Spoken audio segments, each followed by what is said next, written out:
जहां जहां अभय चौटाला जिंद होते हुए सिंघू बॉर्डर पर ट्रैक्टर यात्रा लेकर निकले, तीनों कृषि कानूनों के खिलाफ किसानों के साथ खड़े हैं। वहीं किसानों के बच्चों के अंदर भी इतना जोश है कि वह अपने गांव में साइकिलों पर पंजाबी गानों की धुन पर रैलियां निकाल रहे हैं।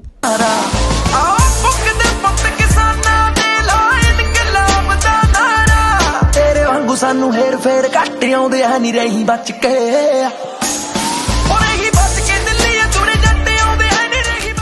प्रदेश में ट्रैक्टर यात्रा पर निकले इनेलो नेता। ऐलानाबाद से विधायक अभय चौटाला का जिंद में राज्यसभा सांसद दीपेंद्र हुड्डा और प्रदेश के पूर्व मुख्यमंत्री भूपेंद्र हुड्डा के बयानों पर बड़ा पलटवार किया। अभय सिंह बोले, दीपेंद्र और उनके पिता भूपेंद्र हुड्डा अपनी सलाह अपने पास रखें। कहा, मैंने अपने इस्तीफा हल्के के किसानों के कहने पर भेजा है। कहा, मेरा इस्तीफा देने के बाद बाकी के विधायकों पर दबाव बनेगा क्योंकि लोग उनकी गर्दन पकड़ेंगे। अगर बाकी विधायकों ने इस्तीफा नहीं दिया तो उनकी 3 पीढ़ियां पंचायत सदस्य भी नहीं बन पाएंगी। उन्होंने कहा कि हुड्डा अगर किसानों के हितैषी हैं तो उनको कांग्रेस के हरियाणा में 30 विधायकों का इस्तीफा मेरी तरह किसानों के साथ आना चाहिए, जिसके बाद तो देश की राजनीति में खलबली मच जाएगी। उन्होंने कहा कि भूपेंद्र हुड्डा हरियाणा में बीजेपी के एजेंट हैं। गौरतलब है कि दीपेंद्र हुड्डा ने जिंद में कहा था कि इनेलो विधायक को इस्तीफा नहीं देना चाहिए, बल्कि सदन में सरकार के खिलाफ वोट देकर सरकार गिरानी चाहिए। इसी बयान पर अभय ने पलटवार किया है। अपने भतीजा और हरियाणा सरकार में उप मुख्यमंत्री दुष्यंत चौटाला का नाम लिए बिना सियासी हमला बोला। जो लोग मेरे इस्तीफे से खुश हो रहे हैं उनको ऐसी चूड़ियां चढ़ा दूंगा और उनको एहसास हो जाएगा जो अब तक चौधरी देवीलाल के नाम की राजनीति करते हैं। उन्होंने कहा, मैं पूरे प्रदेश में बिना सुरक्षा के जा रहा हूं, लेकिन कुछ लोग घर में भी बिना सुरक्षा के नहीं जा सकते हैं क्योंकि उनके खुद के घर में भी विवाद है। कहा, ऐसे लोगों की काठ की हांडी एक बार ही चढ़ती है और अगली बार तो उस हांडी की राख भी नहीं मिलेगी। अभय चौटाला जिंद होते हुए सिंघू बॉर्डर पर ट्रैक्टर यात्रा लेकर जा रहे हैं और 3 कृषि कानूनों के खिलाफ किसानों के साथ खड़े हैं।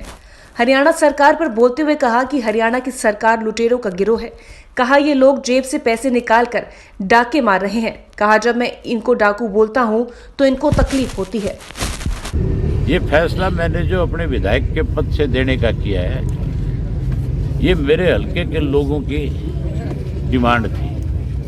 पार्टी के सारे संगठन ने मुझे ये कहा कि अगर हम चौधरी देवीलाल की नीतियों को आगे बढ़ाना चाहते हैं तो फिर हमें बड़ा फैसला करना पड़ेगा।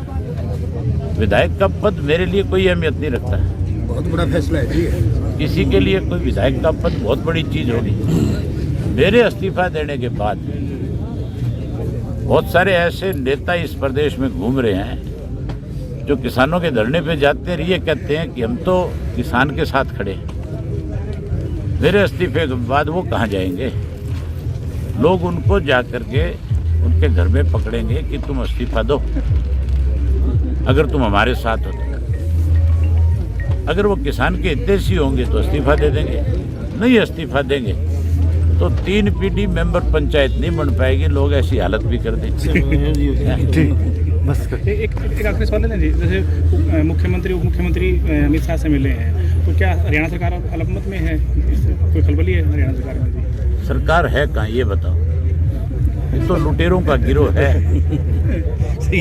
लोगों की जेब में से पैसे निकालते हैं, डाके मार रहे हैं। जब मैं इनको डाकू कहता हूँ तो फिर इनको बहुत तकलीफ होती है। जब मैं विधानसभा में सबूत दिखाता हूँ कि तुमने यहाँ लूटना चाहिए, तब ये मेरी बात का जवाब देने की बजाय विधानसभा से खड़े होकर बाहर चले जाते हैं ताकि उनको मेरे सवाल का जवाब देने में दिक्कत ना हो।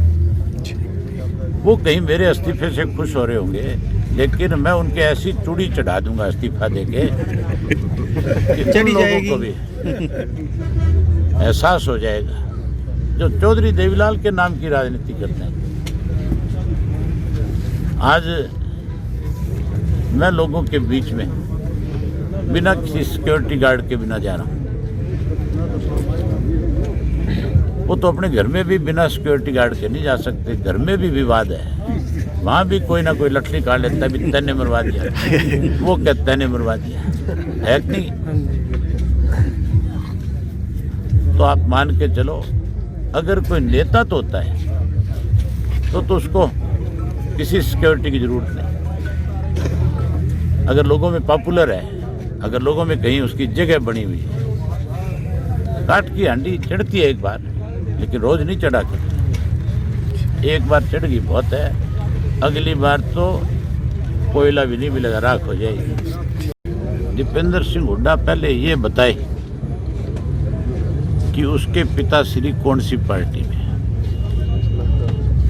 वो तो बीजेपी के एजेंट है, ये बात मैं नहीं कहता। कांग्रेस की राष्ट्रीय कार्यकारिणी की मीटिंग में कांग्रेस के सीनियर नेताओं ने भूपेंद्र सिंह हुड्डा पे ये आरोप लगाया था कि आप तो बीजेपी के एजेंट के रूप में काम करते हो। तो जो बीजेपी के एजेंट के रूप में काम कर रहा है वो मुझे इस तरह की सलाह क्यों दे रहा है? उसको क्या तकलीफ है? उनको एक काम करना चाहिए, अगर वो किसानों के हितैषी हैं तो फिर उनको भी मेरी तरह 30 के 30 MLA को इस्तीफा दे करके किसानों के बीच में आके बैठ जाना चाहिए। अगर वो 30 MLA इस्तीफा देते हैं तो पूरे देश के अंदर खलबली मचेगी, पूरे देश में इस बात का शोर मचेगा।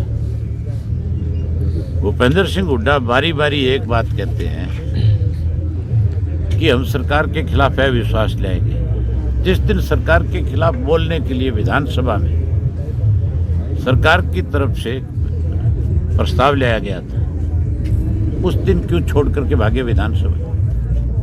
उस दिन विधानसभा में क्यों नहीं खड़े हुए? उस दिन तो छोड़ के भाग गया। अगर वहां रहता तो फिर उसको किसान की बात करनी पड़ती। अगर किसान की कांग्रेस हितैषी होती तो इनके राज्यसभा के लोकसभा के 100 से ज़्यादा सांसद हैं, फिर तो देश के प्रधानमंत्री के दरवाजे पे जाकर के धरना देते, फिर ये राष्ट्रपति भवन के बाहर धरने पे बैठते, फिर ये लोकसभा में जाकर के धरने पे बैठते, फिर ये महात्मा गांधी की प्रतिमा पे जाकर के बैठते, इंडिया गेट पे बैठते। 5 इंडिया गेट पे पंजाब के सांसद बैठे हैं। उनको इस बात का पता है कि अगर तुम यहाँ नहीं बैठोगे तो पंजाब का किसान आने वाले समय में तुम्हें भी इस पद से वंचित कर देगा। भूपेंद्र सिंह हुड्डा जो है ये कहता था कि मैं किसानों की लड़ाई लड़ूंगा। जब पीपली के अंदर लाठियां मारी गई थी, उनके अपने बयान है, उनसे कहो हैक नहीं है।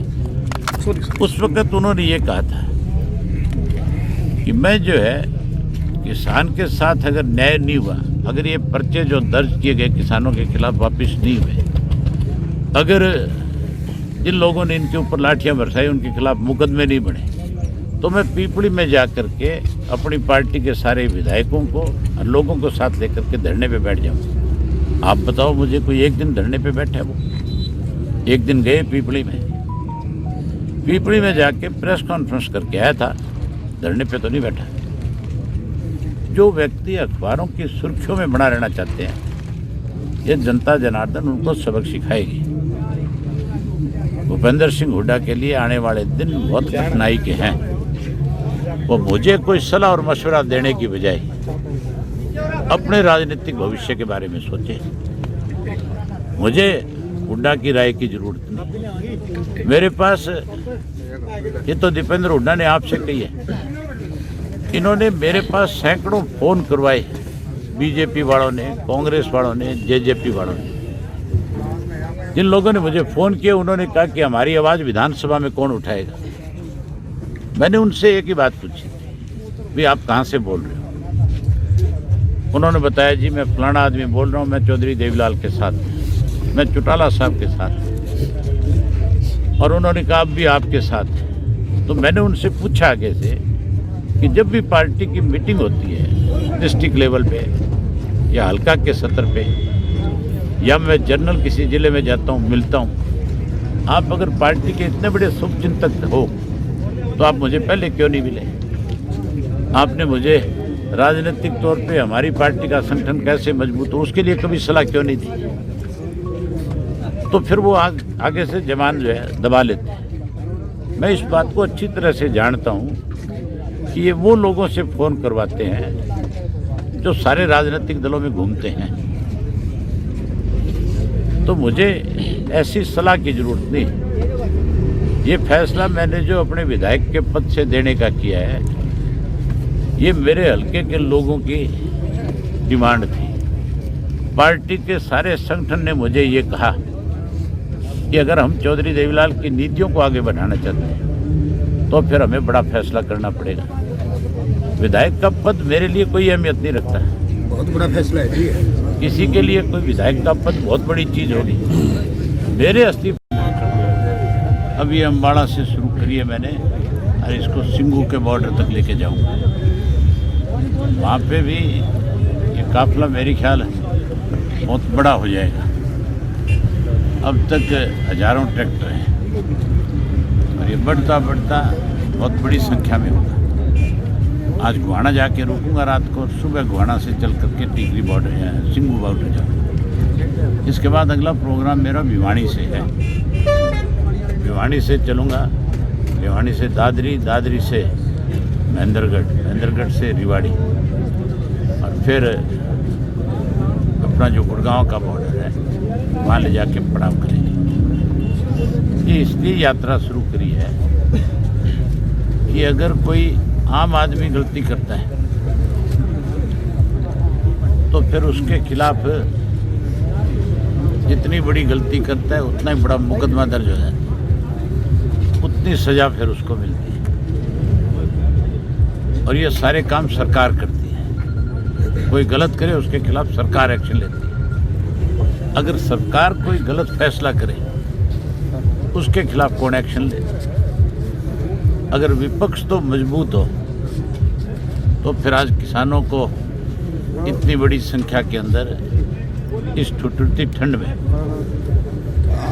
आज 51 दिन हो गए, 5 साल के बच्चे से लेकर के 85 वर्ष तक के बुजुर्ग उस धरने पे बैठे हैं जो सरकार को उसकी गलती का एहसास कराने के लिए गए। इसलिए हमने ये यात्रा शुरू करी है कि देश का प्रधानमंत्री अपनी गलती में सुधार करे। जो 3 कृषि के कानून बिना मांगे, बिना किसी से बातचीत किए बिना इस देश के किसान पे थोप दिए, उस गलती को स्वीकार कर ले, किसान से माफी मांग ले और तीनों कृषि के कानून वापस लेकर के नए सिरे से जो किए हुए वायदे हैं उनके किसानों के साथ उनको एक बार दोबारा ध्यान से खुद सुन के उन कानूनों को बनाने का काम करें। एमएसपी की गारंटी दे, स्वामीनाथन की रिपोर्ट को लागू करे, किसान की फसल के लागत मूल्य से 50% उसको ज़्यादा दे और किसान का जो कर्ज है उसको माफ़ करे। अगर पूंजीपतियों का अगर लाखों करोड़ रुपए का कर्जा माफ हो सकता है तो जो 80% लोग हैं उनका कर्जा क्यों नहीं माफ हो सकता? जब चंद घरानों का कर्जा माफ किया जा सकता है तो किसान ने गुनाह क्या किया? किसान ने तो इस देश को आज़ादी दिलाई है। किसान का बेटा तो आज भी इस देश की सीमाओं की पहरेदारी कर रहा है। किसान आज अपने पेट की परवाह ना करके अपने बच्चों को घर में छोड़ करके धरती का सीना चीर करके फसल पैदा करके सारे देश का पेट भरता है, तो उसके साथ क्यों अन्याय किया जा रहा है? इसलिए प्रधानमंत्री जी को 26 जनवरी को ऐलान करना चाहिए कि मैं आज अपनी भूल सुधार रहा हूँ, मैंने गलती करी है, मैं देश के किसान से माफ़ी मांग रहा हूँ और मैं तीनों कानून वापस ले रहा हूँ। Bureau report A1 Haryana.